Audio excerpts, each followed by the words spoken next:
Assalamualaikum warahmatullahi wabarakatuh. Salam sejahtera bagi kita semua. Kami perwakilan dari SMP Negeri 8 Merauke dan saya sebagai juru bicara, yaitu Widya Dharma Untung Widodo, didampingi oleh teman-teman saya Aska dan Kurnia dari Iksan Saputra Sajana akan mempresentasikan inovasi yang berjudul filtrasi ramah lingkungan berbasis sabut kelapa.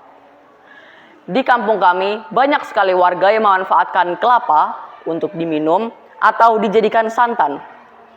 Tetapi bagian sabutnya seringkali hanya dibuang atau dibakar.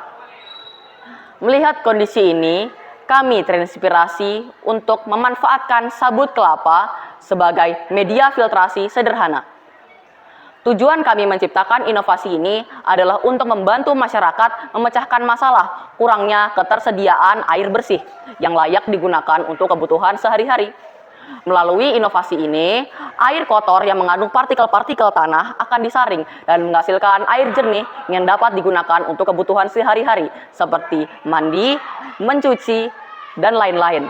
Namun tidak untuk dikonsumsi. Diharapkan melalui inovasi ini dapat menjadi solusi alternatif yang dapat digunakan masyarakat yang mengalami kesulitan mendapat sumber air bersih. Nah, sebelum menuju langkah-langkah pembuatan, adapun bahan-bahan dan alat yang sudah kami siapkan.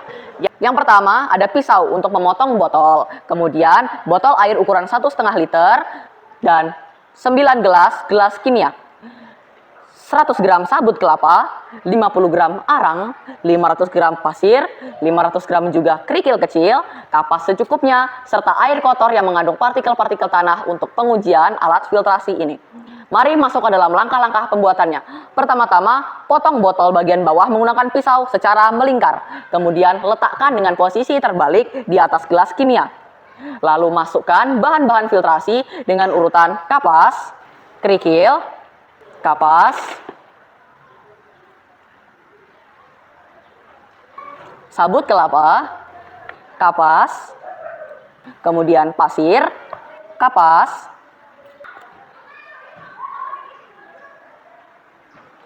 kemudian arang, kapas lagi, lalu gunakan setengah dari jumlah serabut kelapa yang tersisa, dan ditutup dengan selembar kapas lagi. Inilah alat filtrasi yang telah kami buat. Selanjutnya, kami akan menguji apakah alat filtrasi ini mampu menyaring partikel-partikel tanah yang terkandung di dalam air. Air kotor akan dituang menuju alat filtrasi, kemudian airnya akan meresap pada media filtrasi. Tiap-tiap media filtrasi memiliki fungsinya masing-masing. Yang pertama kapas, yaitu membatasi tiap-tiap media filtrasi lainnya, yaitu sabut, kerikil, pasir, dan arang. Kemudian ada serabut kelapa. Serabut kelapa terdiri dari banyak sekali serat yang dapat menyaring partikel-partikel yang berukuran lebih besar. Kemudian ada arang. Arang ini memiliki pori-pori kecil. Di pori-pori ini, partikel-partikel yang kecil seperti tanah tadi akan diserap.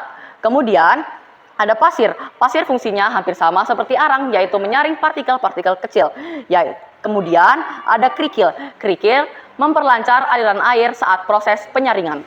Sekarang mari kita tunggu bersama-sama hasil dari filtrasi air ini apakah jernih atau tidak. Inilah hasil filtrasi yang telah kami peroleh. Mari kita bandingkan dengan air sebelum proses filtrasi. Terlihat jauh berbeda ya. Air sebelum filtrasi nampak keruh, gelap, dan tidak tembus cahaya. Namun setelah diproses, airnya nampak lebih jernih dan layak untuk digunakan seperti mandi atau mencuci. Nah, kesimpulan yang kita dapatkan setelah melakukan pengujian ini adalah yang pertama, air hasil filtrasi dari alat ini dapat digunakan untuk kebutuhan sehari-hari seperti mandi dan mencuci.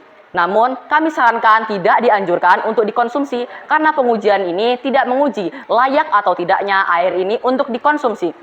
Yang kedua, melalui inovasi ini dapat menjadi solusi alternatif bagi warga yang masih mengalami kesulitan dalam mendapatkan sumber air bersih. Dan yang ketiga, dapat meningkatkan nilai guna dari sabut kelapa yang dulunya sering kali kita sia-siakan. Dan yang keempat, dapat meningkatkan kesadaran masyarakat akan pentingnya memanfaatkan dan mengolah potensi lokal.